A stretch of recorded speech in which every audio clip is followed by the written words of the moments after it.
How did y'all connect with Juneteenth? Like was it in the family? Talking about in the family? Was it at school? Were you always aware of it? How did it come to you? I'm gonna let Dr. Zaire begin. Yeah, nah. So, it wasn't until my family and I we moved to Charleston, South Carolina, What? and Charleston, South Carolina is the bedrock of a lot of history, American history. And Yeah. so it wasn't until I moved to South Carolina that I learned a lot about African American history.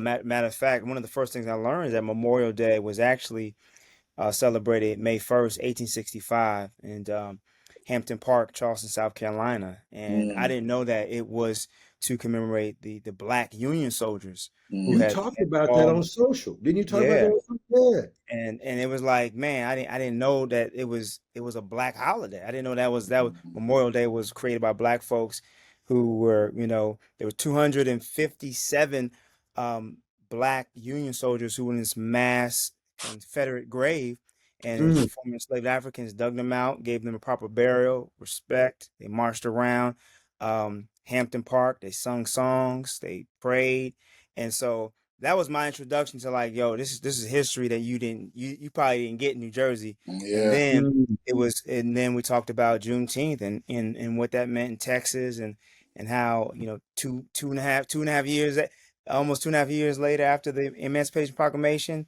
you Yeah. know, the last group of enslaved Africans were free. So it was Charleston for me, and that was high school. So 10th grade, 11th grade, and 12th grade, it was like, man, this is the history you need to know, Terrence. So Man. that's how I learned. Yeah, that's Wow. dope, man. Wow. That's dope. What when you learn that history like that, like, well, first of all, let me go back. How do they find a mass grave? Do they tap into something and something happen? Well, yeah, that's a great question. I mean, it's about 60% of the enslaved Africans who came to the United States came to Charleston. Mm, Mm. Charleston and Louisiana, New Orleans is like the two places that um, you must go to understand a little bit more. But so it Mm. was always, for my family, we're Gullah Geechee, so West African. So we're Gullah Hmm. Geechee people, and so all the way from South Carolina to Georgia. So it was just passed down that it for me. How I was taught was that um, they knew. I mean, it was just history passed down that Yeah. here was the mass grave. It was actually in the Confederate Confederate war camp, and so they went and dug those mass graves out. Yeah. Yeah. Yeah. The other situation sometimes, like what was it, O'Hare in Chicago when they tapped it? Was it O'Hare when they started digging initially and they found First Nation natives, yeah.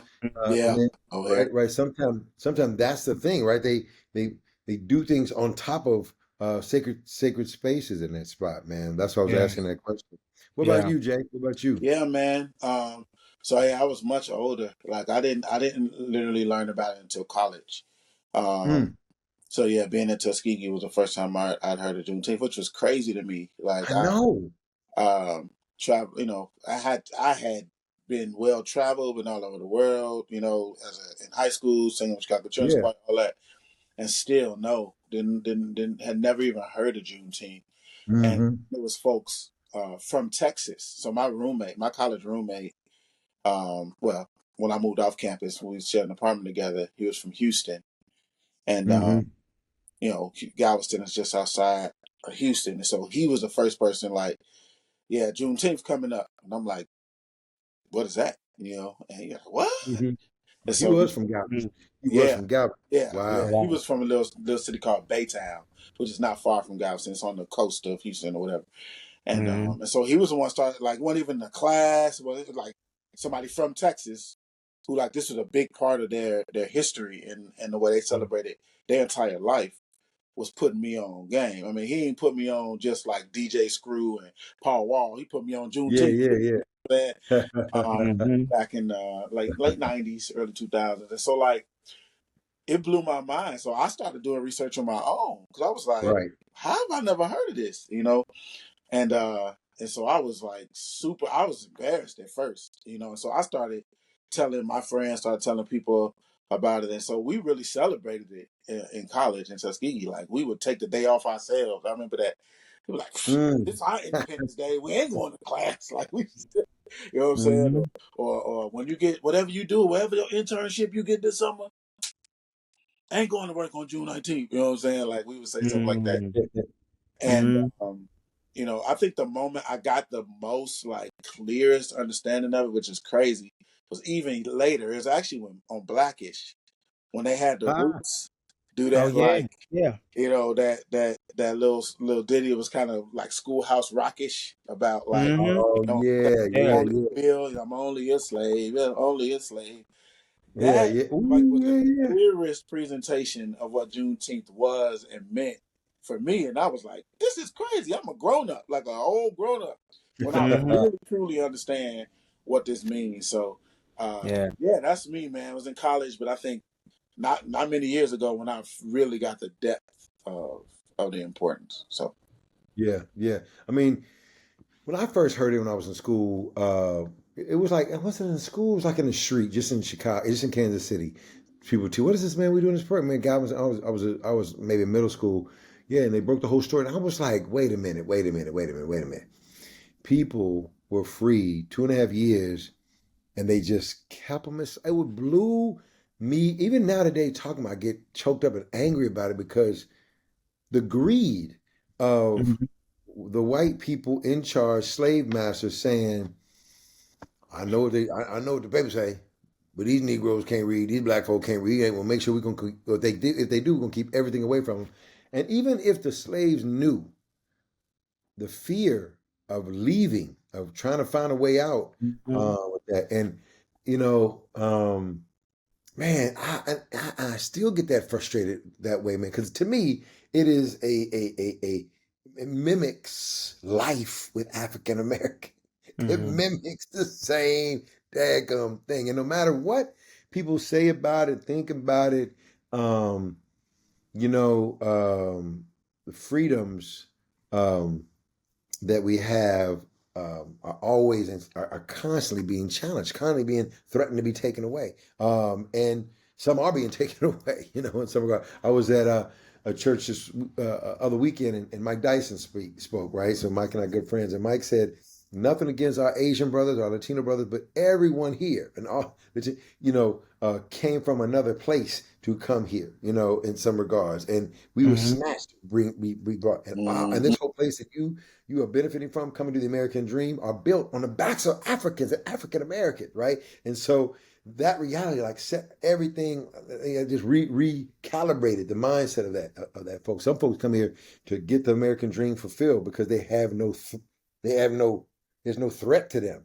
We come anywhere in this country and it's a threat to that space. So to me, the threat of economic insecurity, if I let these black people go, and that, 2 years, that's two harvests, that's 2-3 harvests. I mean, that's, Yeah, I got yeah. to get enough to get junior out of college. I don't know what you know what I'm saying, but Yeah.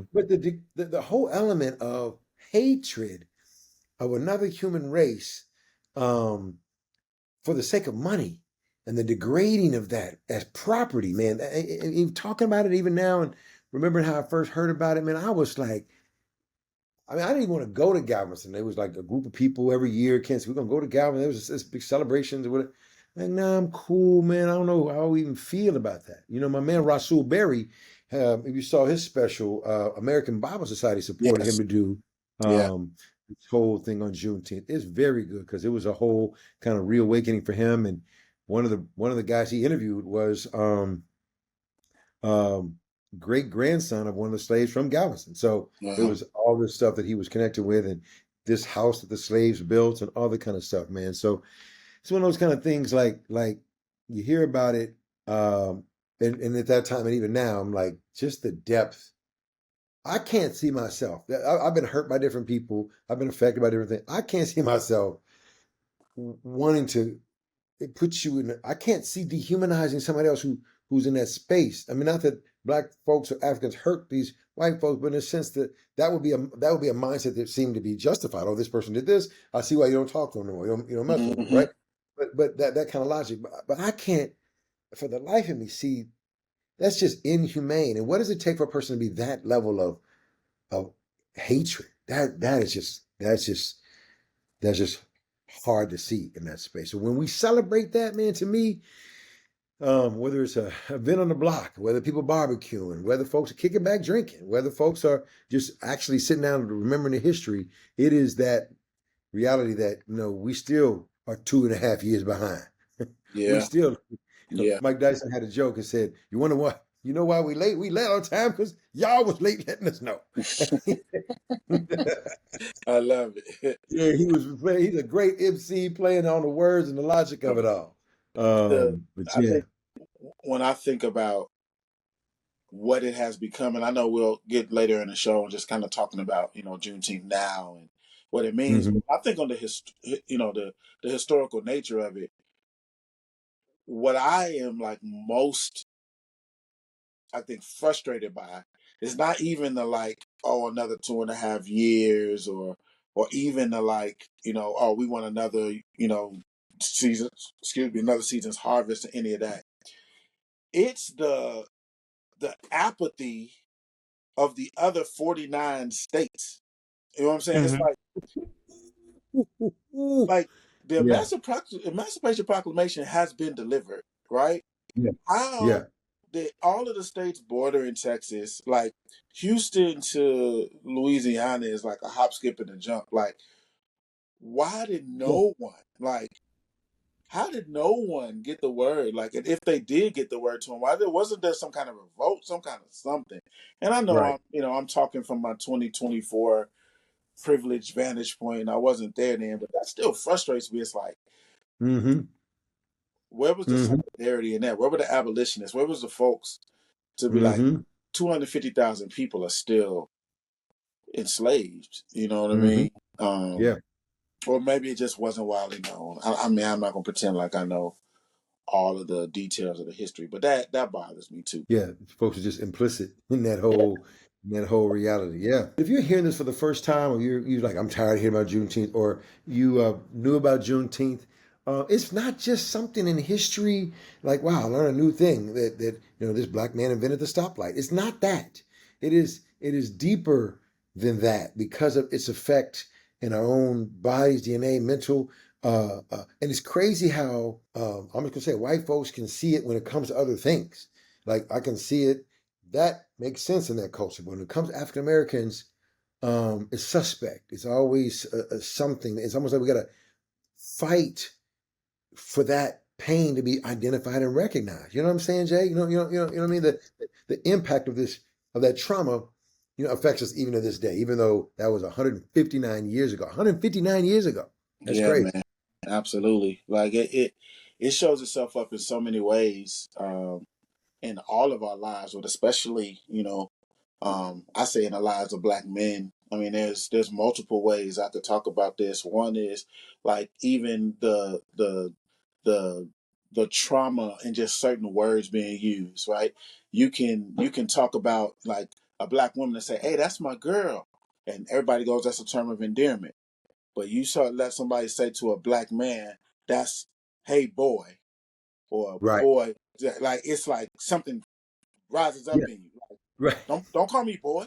You know what I Right. mean? Like that you didn't even know was in you. Like it could be your friend, like that. That's my boy. Yeah, right. But then you're like, wait a minute, that's somebody else saying it, and you Uh feel it huh. in your DNA. You know what I mean? Right. Yeah. And I Yeah. always, I always tell the story of like when I realized that I had some real internalized trauma. Was my wife is in urban agriculture, Michelle, and she's been farming and doing urban gardening for decades now.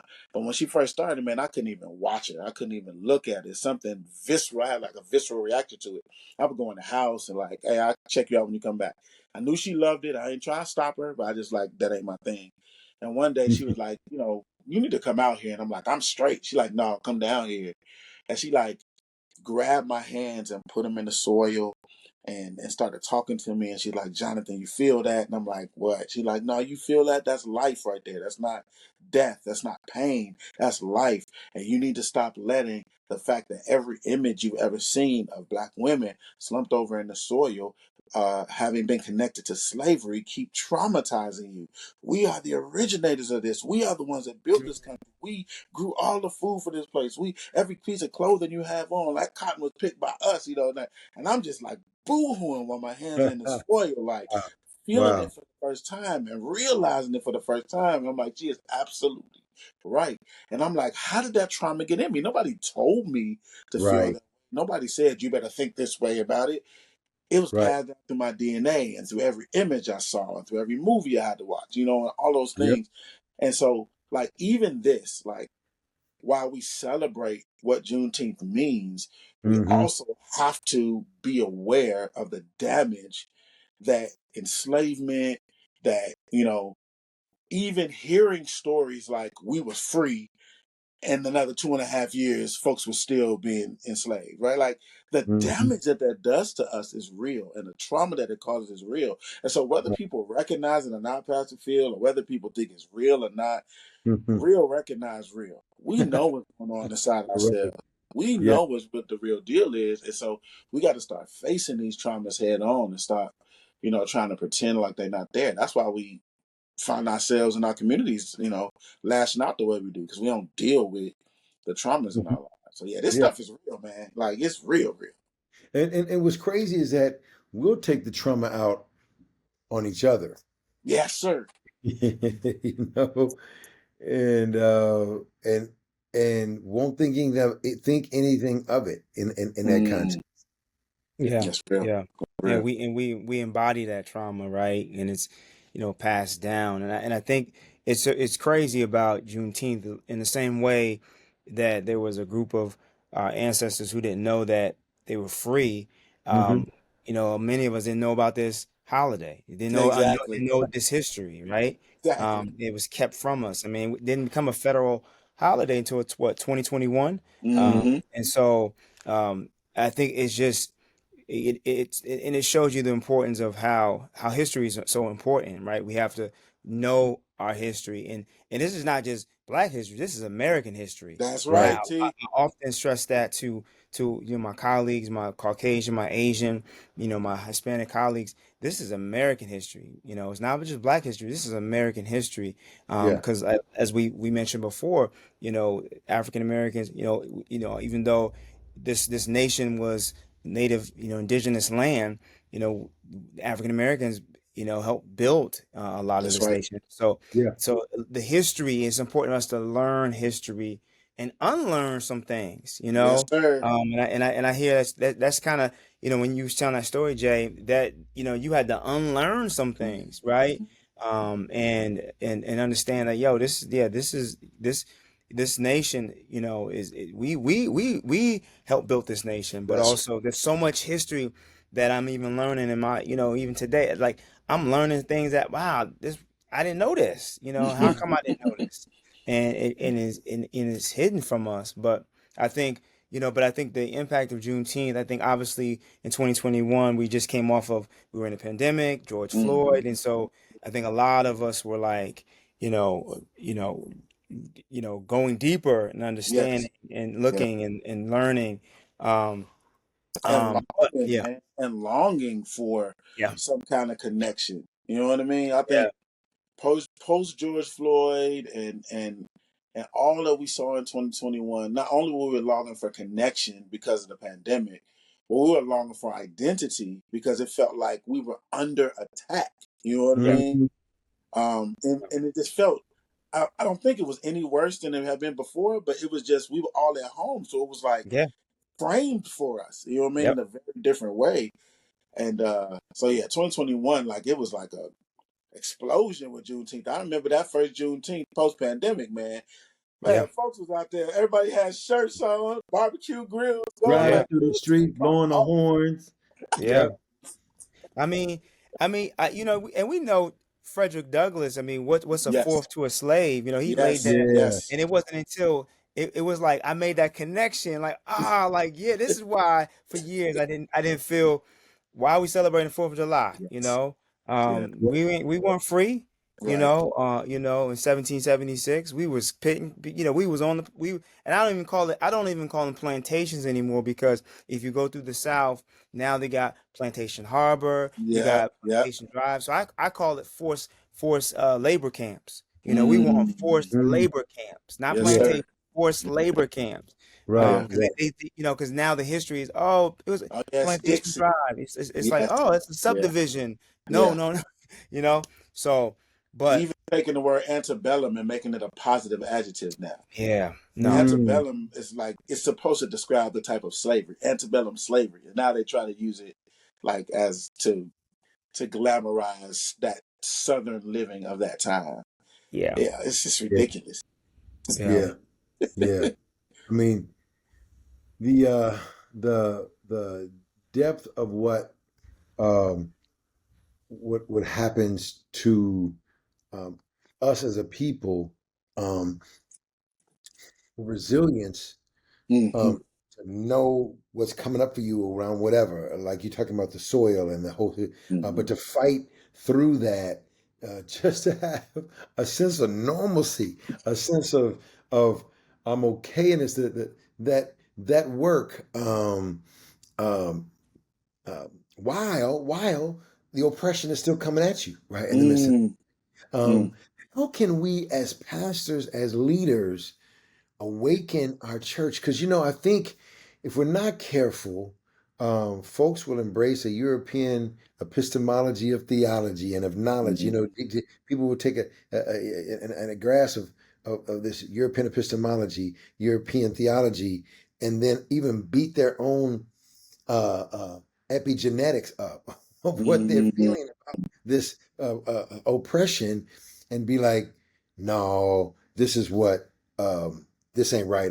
Even when you go to another country, or you go to Ghana, like we went to um, um, Veracruz and Jalapa to look at the African presence in Mexico, right? And the teachers, we had a teacher every day, and the brother came in and taught these dance moves. And he's like, these dance moves you're learning, a lot of them were learned because slaves in Mexico who were chained took a step forward, took a step back, took a step forward, and all of a sudden, he said, so the dancers were bitten on Mm. slaves, move forward and back, right? So we like, y'all, I ain't never doing that dance again. It was like all these kind of feelings that you didn't know how to handle in the midst of that piece, right? So one of those kind of things, like, to fight through that, right? And sometimes, Mm. like you say, you don't know what's coming up for you, you just know it's there. Yes. Yet Yes. still, and then the thing is, while you're fighting through it, and then you're still being oppressed in these other spaces, man. It is, but as pastors, like, sometimes it's like another fight of, wait a minute, that ain't, you mean the slaves took two steps and they made that a dance, or whatever it is that folks don't want to believe, right? What it is maybe they're even feeling on the inside, because no, that can't be. And so it's almost like they'll fight you in that mode that way. How can we, Mm. as pastors, men of God, Christian leaders, awaken our community up in these spaces like that, man? What does faith say to this? Yeah. I'll just jump in. It's Terence okay. Z. That's good though, man. That's good. yeah. That's Like, good. Yeah, that's a good I'm question, man. I tell y'all, like, I'm literally in a series preaching about trauma and resilience, and so, like, Yeah. this idea, like, the language I'm using when it comes to faith, because I'm talking about trauma in a clinical way, talk about Hmm. resilience in a clinical way. Trauma is baggage, that an event or something that happens to you that clings to you and you hold on to, and you're not even sure why or how it impacts you and why you react to it in a certain way, right? Like, but it stays with you because it's traumatic, because it is a major life event. Resilience is forging through adversity in order to grow, right? Like, so resilience, like, you have to have adversity in order to grow. So the way I've been talking about it in faith framing is calling it resilient love, because the Mm. only way we come out on the other side of trauma any healthier, since trauma is like baggage, like, it just stay with us forever, Yeah. Yeah. is that we have to love each other through our trauma. And that's why it's resilient love. Through our adversity, we hold each other accountable. We push each other. And so my example of resilient love is what Michelle did for me. She did not allow me to stay in my trauma. Right. She didn't allow Right. me. It was real. It was a Hmm. thing, and she named it.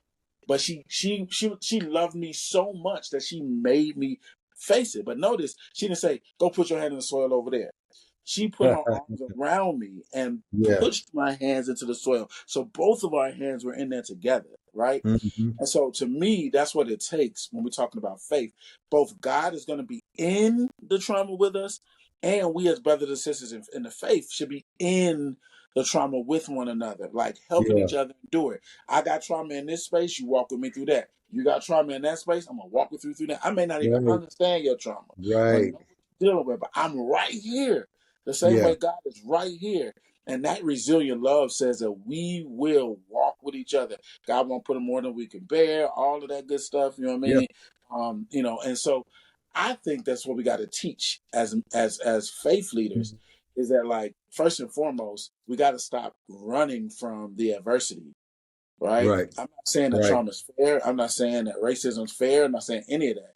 But I'm saying Right. that everything, Romans 8:28 is clear.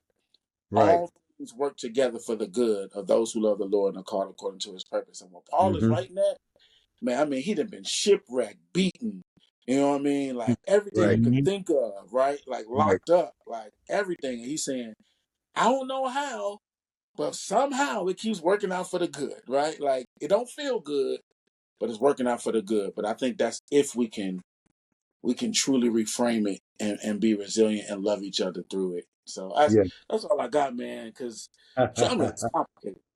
Yeah. Yeah. Yeah. I hear you. I hear you. What do you say, Doc? I think for in my context, I'm at North Park University with college students. Every in February we take a Sankofa trip, and we Yes. we go through the southern states of the United States, and we learn the history of this country through the lens of the African American experience. But it is a very theological, it's a theological lens we also have too, and we look at how can we be God's change agents? How can we unlearn and learn history, but also how can we see God's creation and how all of us were created in the image and likeness of God. So, Mm. looking at, we're image bearers of God and seeing, looking at the brokenness of this world, which includes this nation, right? And learning like, yo, this is history that's happened, and we still see the effects of this, the sin, this history kind of in bite-sized pieces to this day, whether it's institutional racism, whether it's blatant racism, whether it's systematic oppression, whatever. But I think for us is, we've tried to look at it, okay, this is the history and we ain't gonna sugarcoat it. And even as we go on these Sankofa journeys, we reenact the freedom rides. We pair people Mm. up way before, during, and after.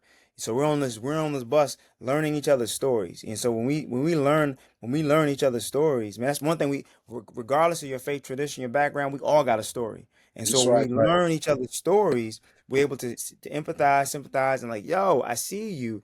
And so when we learn the stories of those who lived in this nation, who were oppressed, went through all adversity, racism, and I mean lynchings, when we learn their stories, like, man, we connect, and so I think that's helped us, but also with that the theological lens, and also looking at people like Frederick Douglass and Harriet Tubman as they were Christians, they were Mm-hmm. followers of Christ. That's right. That's And, right. and oftentimes we don't think about that, they love Jesus, but they was trusting God, but they was also fighting That's for what it. is right, what is just. And I think Mhm. sometimes that gets lost. Well, some people, I just want to trust God and God's gonna do what he's gonna do. No, no, no, no, no. They did that too, but they was That's Right. also whole advocating. They thing. were Yeah. abolitionists. They was no on the front lines, risking their lives because they knew that, hey, that God, we're image bearers of God, and so I think I try to Yeah. bring that same intensity, those individuals.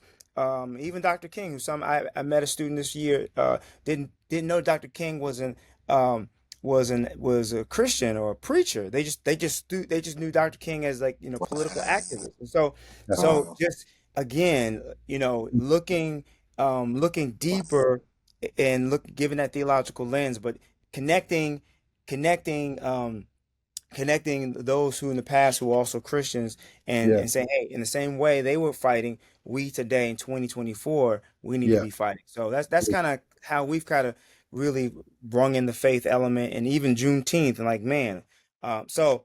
But that's how we've been able to navigate and look at it from a faith perspective. As pastors and leaders of congregations, of youth, of churches, of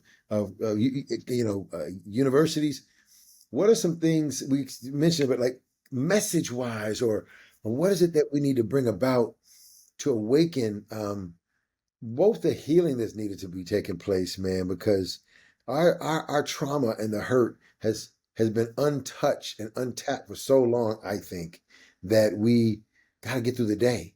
And so I gotta and I know what this white man gonna say. I know this is gonna happen. I know theologically y'all think about this in this way. And so I gotta make it through the day. And so it continues to be mounted. But I wanna know somewhere I'm okay to feel this way. These are legitimate feelings, right?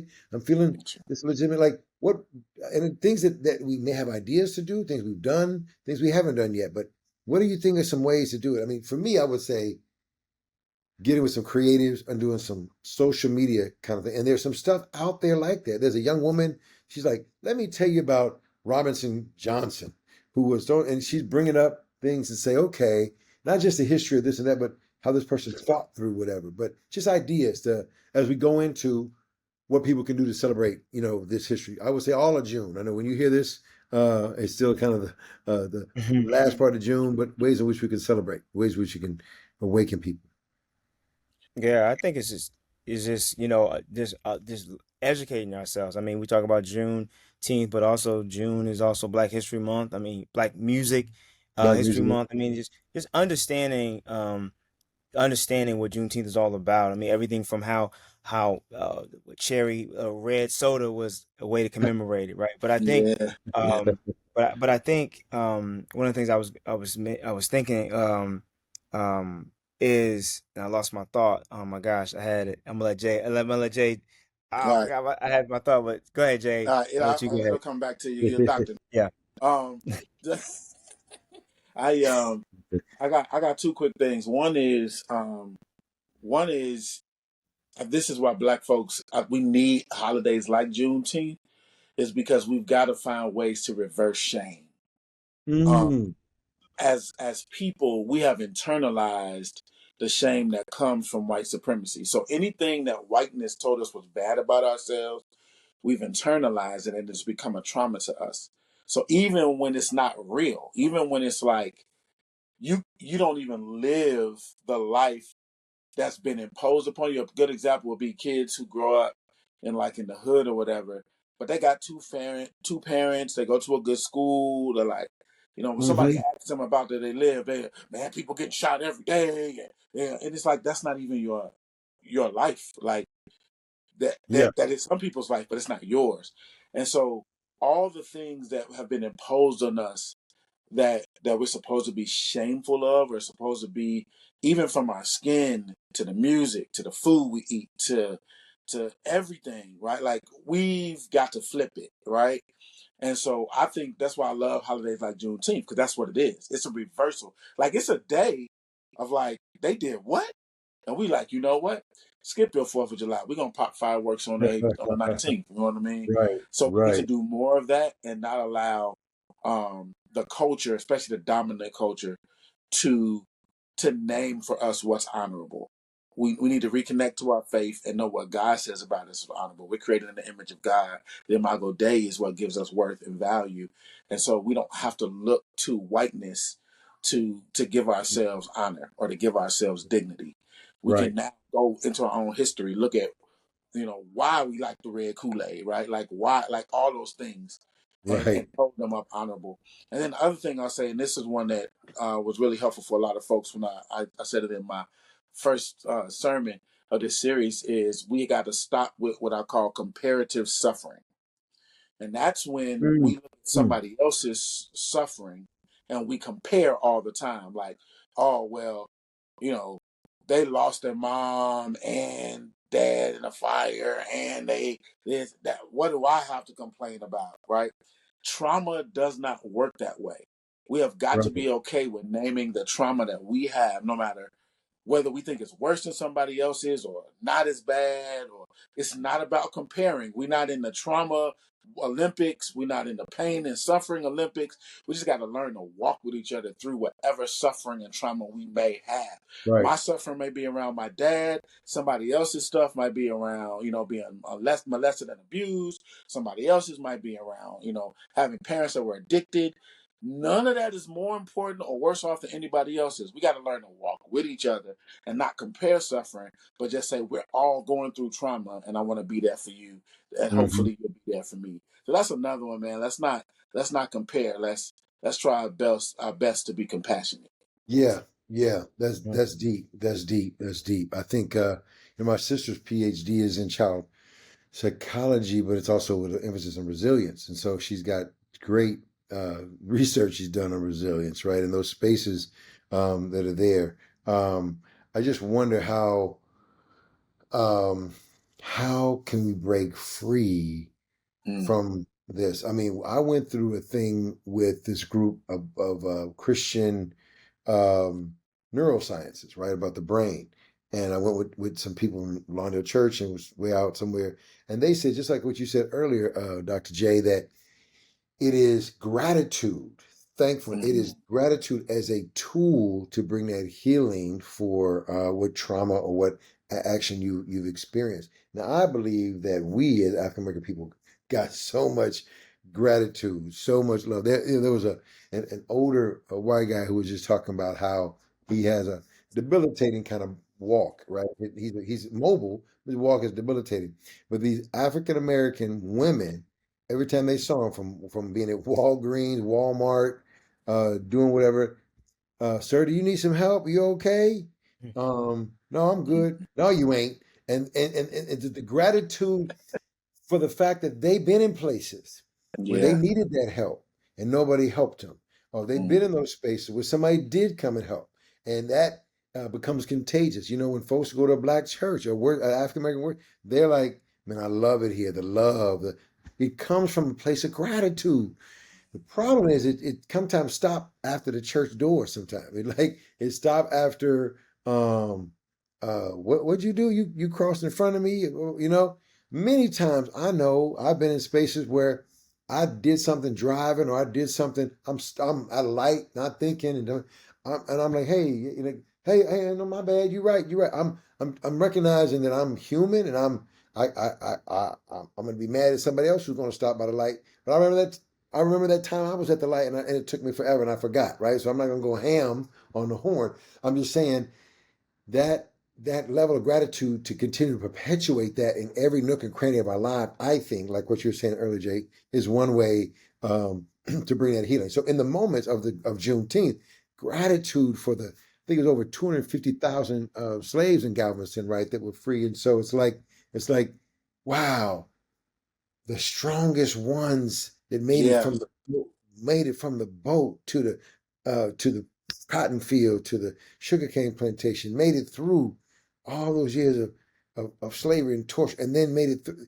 It's just, man, I'm grateful. Mhm.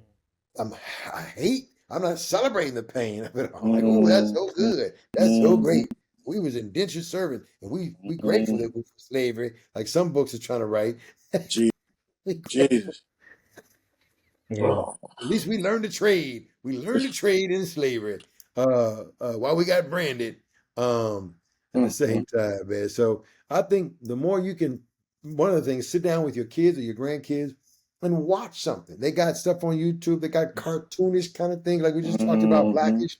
They got things on there where you can now have a discussion about that kind of stuff, man. They got of course, different history thing. They got celebrations in the neighborhood. Be able to express that gratitude for that healing to take place. Man, we went through a thing, several zillion things, and now we here. We can Yeah. celebrate. Let us live on that space. So that would be my Mm. thing to That's do. good. I think the more we can learn and teach it. Like when our brothers went to Ghana, they was like, man, we ain't poor at all. They were like, how is it our people on our land are living like Mm. this. Yeah. You Yeah. know, once the Yep. mind has been stretched to a certain Yeah. spot, it can't go back to an old That's right. spot. That's Right. right. It's like, That's it's right. like It's Muggs was blown. Oh no, we gonna man pick them socks up. It was like it was a whole Mm-hmm. other thing. So in the same sense, once you're learning that history, that mind's been expanded, man, don't cuss at your brother, man. Just don't mhm, add more to that trauma. mhm. Bug that person all the way out because you said, man, hey, y'all hunt. I know y'all here on the block. Get y'all some water. Man, this fool got me some water. I'm out here trying to sell some weed. All of a sudden, you done turn a whole nother. You creating a whole nother. That's why I think sometimes like where we live, man, moms be walking by up and down the sidewalk cussing and going off. Like, why are we so angry all the time? Yeah. And I Mm-hmm. Yeah. told this heifer. I'm on the bus first. She's trying to get in my way. Let the woman get on the bus. Like, why are you? I'm hearing the whole conversation, the whole dissertation. You know what I'm Yeah. saying? Yeah. Yeah. Yeah, I mean, yeah. One thing I was gonna say, and so many things, but you can't heal from the things you don't name. And so we Yeah. have to name the things that has hurt us. And I think, when you think about Juneteenth, man, or Emancipation Proclamation Day or Freedom Day as it was called, it is our history. It's our story. And as African, descendants of African people, in this nation, we have a unique story. And as mentioned earlier, we only group that was forced here. We, and Yeah. majority of us, were forced here and to be on this land. That's right. But I think, and I think even from my Christian brothers and sisters, we got to talk about this because we also have to talk about how the enslavement, how Christian men, Yes. Christian folks, they Yes. utilize they justify slavery and use the Bible. They weaponize the Bible to justify, oh, Right. that yes, this is biblical, which they weren't. It was not, right. That's So Right. right. we have to. For my Christian brothers and sisters who don't want to talk about it, you have to, because you have to explain why Christian folks had other humans, owned other Right. humans. You know what I'm saying? So Right. we got Mm-hmm. to talk about this, and we have to look at this moment like, wow, we free, but look how far we've come. Look what we've done, what we've had. We've always been resilient people. We've always been, people who have had, just brilliant. And so I think, we can't. There, I look at this as an opportunity for us to continue to learn history that has been either hidden, stolen, all those Yeah. different. Even the Juneteenth flag, right? How Yes. it's the star of Texas, right? And then you have Yes. then another the other symbols around it are the 13 other colonies, or the Yes. 13 other states that were, so like even learning that, okay, it is red and blue, signifying that, yo, we Americans too. You know what I'm Yes. saying? So Yes. it's Yeah. so much even in Juneteenth, that I think we just have to address. The church, we got to talk about it. We have to not shy away from it and be ashamed of it, because I don't see a lot of my people ashamed on 4th of July, That's you right. know, grades and everything. So anyway, but I think we just got to continue to learn and unlearn some things, and deal with the trauma, and I think if we can help all people understand our history and how rich it is, I think that Yeah. that starts to free us up and say, oh yeah, like we are resilient people created in the image and likeness of God. Yeah. Yeah. The reality of what you experience in another country, like in Ghana. It's like, yo, this is how we really live. Yo, we're really Mm. this kind. We're really this engaged. I mean, it ain't like they perfect. They human. They fall. They Yeah. sensible thing. But the reality I mean, you see them. They was arguing in the market. They was going at it, but wasn't nobody. Whatever. All right, $10. I mean, it was like they was going. It was like going back and forth. I mean, there's tribal stuff, right, in different parts of Ghana and Kenya and other places, but man, I'm like, okay, this was ripped from us, and that snatched from our country Hmm. to to Yeah, to yeah. to America, man. Man, brothers, this is great dialogue. Pastor J, you got some closing remarks? Oh man, I thank you for letting us talk about this, and I'll say this, man, and maybe it's because it's just fresh on my mind, but I can't not talk about my strongly held belief that the church especially, but I don't Yeah. want to let the government off the hook either. That Mhm. reparations is a conversation that needs to continue to be had. You know, we Yes. can have federal holidays like Juneteenth where we're going to admit the egregious acts done against African Americans and other descendants of Africans in this country, and not talk about the repair needed. Yes. So I have to say, like, Yeah. it's good to have holidays to commemorate. It'd be even better to have repair that will start to close the racial wealth gap in this country. So.